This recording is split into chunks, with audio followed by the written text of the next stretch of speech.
From 2011 to 2017, the Los Angeles Clippers became something they had never been before. Exciting, competitive, must-watch television. With Chris Paul orchestrating, Blake Griffin soaring, and DeAndre Jordan finishing above the rim, Lob City was born. And it didn't take long for the NBA world to stop laughing at the Clippers and start fearing them.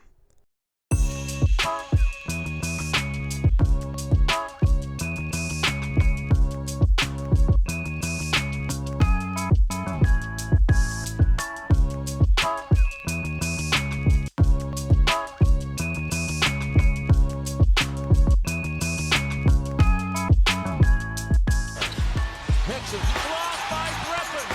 Chris Paul took it away. Paul got it. Lobs it ahead. Oh, baby. A magnificent redefined virtue. Look out.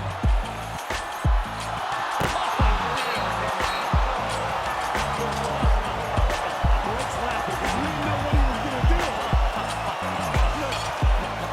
Blake said, I didn't know what they were going to do. But behind the high-flying highlights and 50-win seasons was a team plagued by misfortune, internal tension, and heartbreak. This is the story of Lob City, how it changed the NBA, saved a franchise, and still left us asking what could have been. To understand the magic of Lob City, you have to understand the darkness that came before it. The Clippers weren't just bad, they were a basketball punchline. For decades, this was a franchise marked by losing, dysfunction, and apathy. Under the ownership of Donald Sterling, the Clippers were consistently the worst-run team in the NBA. High draft picks turned into busts, coaches came and went, and year after year, the team was irrelevant in a city obsessed with their purple and gold neighbors. But then came 2009, and the first glimmer of hope. With the number 1 overall pick, the Clippers selected Blake Griffin. He was raw, athletic, charismatic, everything the franchise had never had. We heard that there's only been 2 winning seasons in the last 30 years for the Clippers. Makes you laugh now. But how do you deal in a situation that's a rebuilding situation? Yeah, I'm not worried about what's happened in the past. I'm only looking forward to the future. But in true Clippers fashion, he missed his entire rookie season with a knee injury. When he finally took the floor in 2010, though,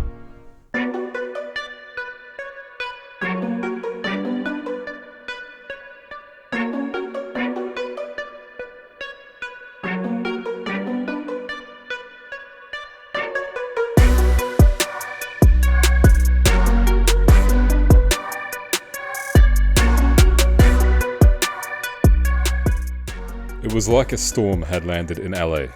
Blake didn't just dunk, he detonated. Suddenly, the Clippers weren't just watchable, they were exciting. But even with Blake, they weren't winning yet.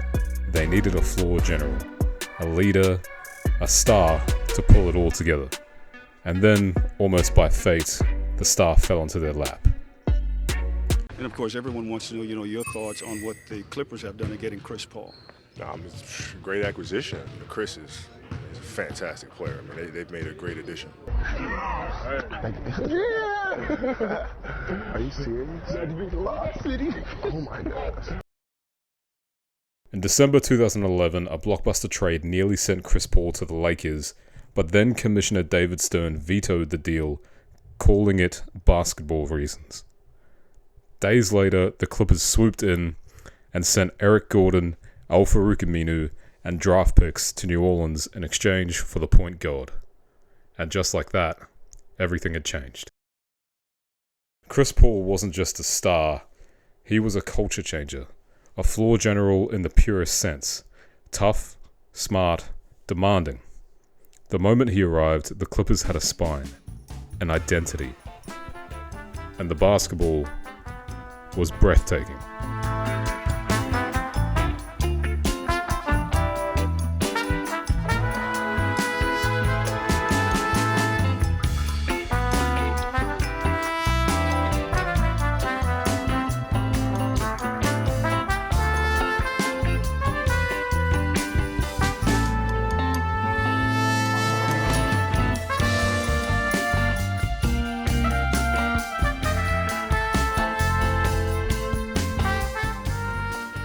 This wasn't basketball, it was performance art.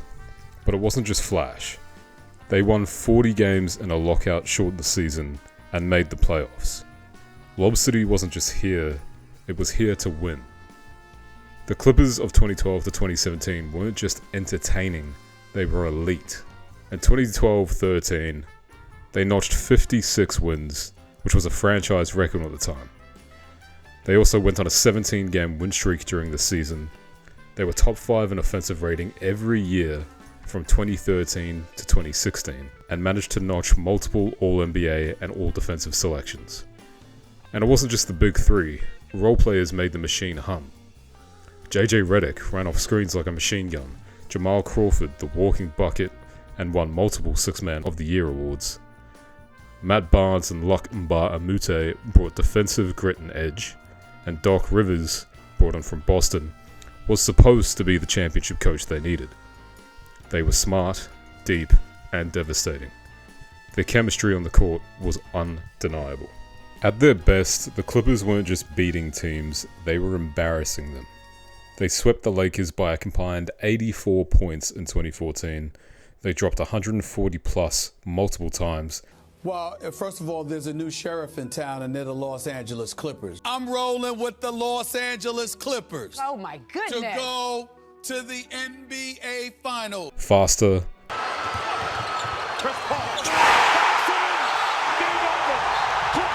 Meaner. Williams picked up by Paul. Turns the corner. Williams, watch out! D9! And louder. The lob. Let's go! Oh, what a monster jam by DeAndre Jordan! For the first time, the Clippers weren't just in LA. They owned it. But while the regular season glittered, the playoffs became a recurring nightmare. If there's one word that defines Lob City's legacy, it's heartbreak. 2013, a first round exit. They win 56 games, grab the 4th seed, but Blake injures his ankle against Memphis and CP3 can't carry the load. They lose in 6 games. 2014, a step forward, a step back. They finally win a playoff series, beating the Warriors in 7 amid the Donald Sterling scandal which nearly tore the team apart mid-season. But in round 2 against OKC, they're up 7 with 49 seconds left in game 5, 1 win from taking control. Then the collapse. Paul turns the ball over, the foul on the 3-point attempt, and the Thunder steal game 5. And after that, the Clippers lose game 6. Series over. Another golden chance, gone. But 2015 was the collapse that broke everything. This was it. Their best shot. They beat the Spurs, the defending champs, in a legendary 7-game series. CP3 hits the game winner on one hamstring in game 7. Green and Paul. And he got it! 1 second left. Clippers by 2. Then, up 3-1 on the Rockets in the next round. A total collapse. Up 19 in game 6, the home crowd is ready to celebrate. Then, the Rockets go small. Josh Smith and Corey Brewer get hot. The Clippers freeze. A strong minute here. Jones a big 3 in the air. And he got that. In this elimination game, Rockets trying to stay alive. Ariza the 3. Redick makes the margins 12. The save by Jordan took out 2 people. Game. Now Smith will take the 3. And hey, Josh Smith for back-to-back. Triples. Even at 102. Houston for the lead. It is Brewer for 3. And he hit it! Corey Brewer! The Clippers missed their last 14 field goal attempts. Jason Terry ends it with that 3. An incredible 34-point swing in this one. Bench players on Houston go on a 40-15 run. Game 6 slips away. Game 7 is lifeless. And just like that, the first conference finals evaporates. No injuries, no excuses, just heartbreak. In 2016 and 2017, the injuries returned. Blake and CP3 both go down again in the playoffs, and then in 2017 they lose a brutal 7-game series to the Jazz at home. 6 straight years, 6 different heartbreaks, and not one trip past the second round. Lob City had become a dynasty of disappointment. Every great team has a window, and in 2017, Lob City's finally slammed shut. Behind the scenes, the tension had been building for years. CP3's intense leadership clashed with Blake's growing role as a playmaker. DeAndre nearly left for Dallas in 2015, only to be pulled back after a bizarre standoff. The locker room never fractured entirely, but the chemistry was eroding. In June 2017, Chris Paul was traded to the Houston Rockets. A few months later, Blake Griffin, who had just signed a 5-year, $173 million deal, was traded mid-season to the Detroit Pistons. After that, DeAndre Jordan left in 2018. In under a year, the Lob City era was over. Not with a championship, not with a farewell tour, just silence. And maybe that's what made it hurt the most. So how do we remember Lob City? Some call them a failure, a cautionary tale, a case study in what not to do. But that's not fair, not even close. Lob City changed the Clippers forever. Before them, the franchise was a joke. After them, it was a destination, a brand, a team worth watching. Chris Paul redefined what a modern point guard could be. Blake Griffin evolved from dunk machine to skilled passer and shooter. DeAndre Jordan became a defensive force and an all-NBA center. Together, they made the Clippers matter.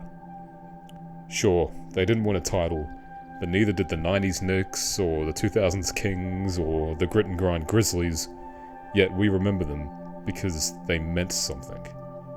So did Lob City. For 6 years, the Clippers mattered, and that matters. Sometimes greatness isn't defined by the ring. Sometimes it's defined by the impact. And for a generation of basketball fans, Lob City wasn't a failure. It was a revolution. Lob City, the dynasty that never was.